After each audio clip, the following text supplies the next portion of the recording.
Nos acercamos a la Franja de Gaza, sitiada por el Estado de Israel desde 2007 por mar, tierra y aire.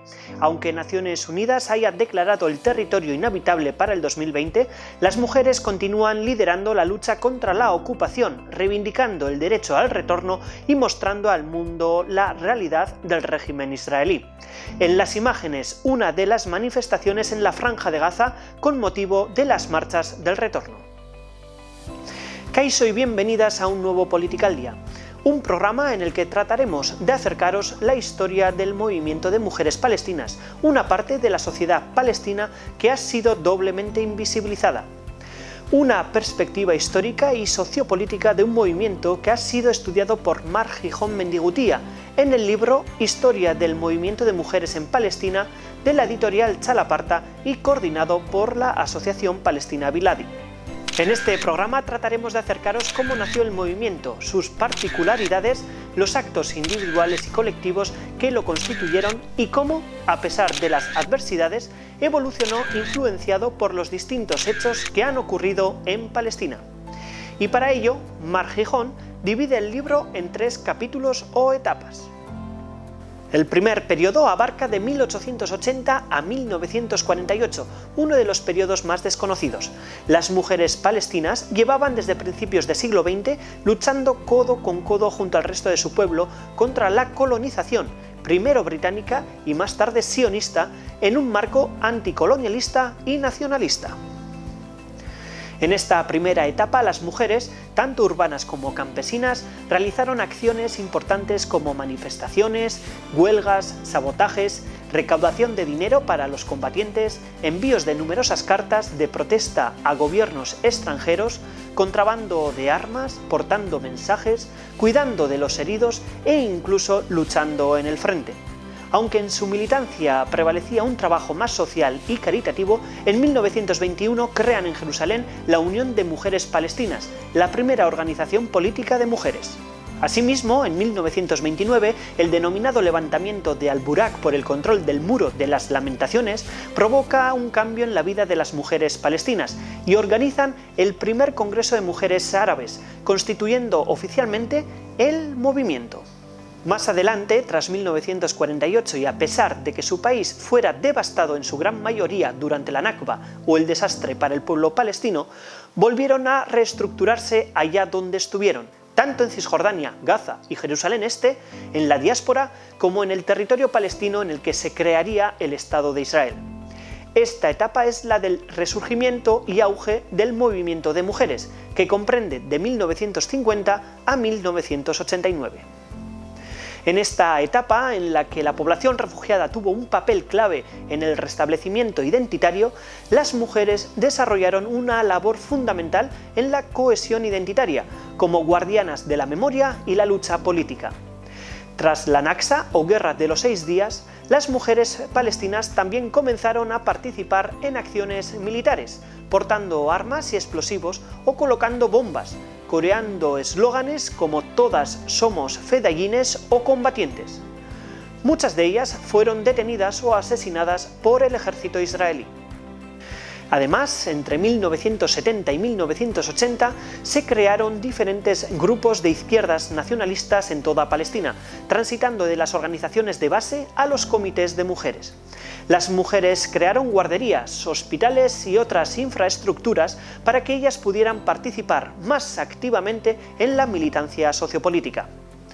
Pero durante la primera intifada, en 1987, se produce un declive de los comités de base debido a las restricciones de movimiento y la prohibición de los mismos por parte de Israel.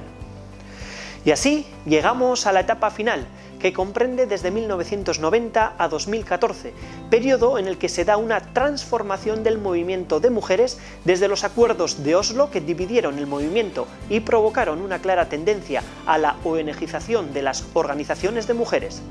Su institucionalización en ONGs apartó de sus agendas las dinámicas nacionales para asumir la agenda de género. A continuación os mostramos nuestra galería de fotos que recibimos en nuestro buzón info@tantaka.tv, que en esta ocasión, a través de rostros de mujeres, repasaremos algunos de los momentos históricos más significativos de la lucha nacional y feminista en Palestina. Comenzamos con una de las voces principales de la literatura palestina contemporánea, Fatwa Tuqan. Esta poeta palestina nació en Naplusa en 1917 en el seno de una distinguida familia de políticos e intelectuales. Su obra poética reflejó la historia de Palestina, centrándose cada vez más en la lucha de resistencia palestina. A lo largo de su vida recibió numerosos premios. Murió en 2003, durante la Segunda Intifada. Esta otra mujer es Zahira Kamal. Nació en Jerusalén en 1945. Esta activista, profesora y política palestina fue una de las 30 mujeres que participó en la reunión en la que crearon en 1978 en Ramallah los comités de trabajo de mujeres, primera organización de base femenina. También fue una de las líderes del Frente Democrático para la Liberación de Palestina, FDLP, y una figura representativa durante la primera Intifada. En 2003 fue la primera persona que dirigió el recién creado Ministerio de Asuntos de la Mujer. Otra de las mujeres que desde joven se mantiene incansable en la defensa de los derechos de los y las presas políticas es Khalida Harrar, una política palestina miembro del Frente Popular para la Liberación de Palestina, FPLP, y del Consejo Legislativo Palestino, PLC. Ha sido detenida en varias ocasiones. En febrero del 2019 fue puesta en libertad tras pasar en detención administrativa 20 meses. Y el pasado mes de octubre fue arrestada nuevamente y un tribunal militar israelí la condenó a una mayor detención administrativa. Y finalizamos con una mujer más actual, Manal Tamimi, de Nabi Saleh, un pequeño pueblo de unos 600 habitantes al noroeste de Jerusalén. Es miembro del Comité de Coordinación de la Lucha Popular, una organización que aglutina los comités de resistencia popular de Cisjordania. Ha sido detenida en 4 ocasiones y ha sido herida varias veces. Desde enero, sus hijos Osama y Muhammad se encuentran en prisión y se enfrentan a penas de entre 1 y 4 años. Y su sobrina, Ahed Tamimi, es conocida por un vídeo en el que aparecía abofeteando a un soldado israelí, por lo que fue condenada a 8 meses de cárcel. Hoy el pueblo palestino, tal y como afirman los juristas Luciana Cocconi y David Bondía en su libro Apartheid contra el pueblo palestino, viven bajo un régimen de apartheid, un término afrikáner que significa separación. Es un sistema que consagra a través de leyes, políticas y prácticas la supremacía de un grupo humano sobre otro, basándose en criterios raciales. Tal y como vemos en el siguiente mapa, la ocupación de Palestina por el Estado sionista no ha parado en los últimos años. Los acuerdos de Oslo, además de la creación de la Autoridad Nacional Palestina, legitimaron la ocupación a través de las áreas delimitadas en ese acuerdo. La zona A, administrada exclusivamente por la Autoridad Nacional Palestina. La zona B, bajo control administrativo de la ANP y control militar israelí. Y las zonas C, en las que se encuentran las colonias israelíes. La expansión de las colonias, los controles militares, las carreteras exclusivas para colonos israelíes, la construcción del muro, las leyes que ofrecen beneficios fiscales a la población colona, la demolición de casas palestinas y un largo etcétera de políticas discriminatorias convierte Israel de facto en un régimen de apartheid y hace que la solución de un posible Estado palestino sea inviable.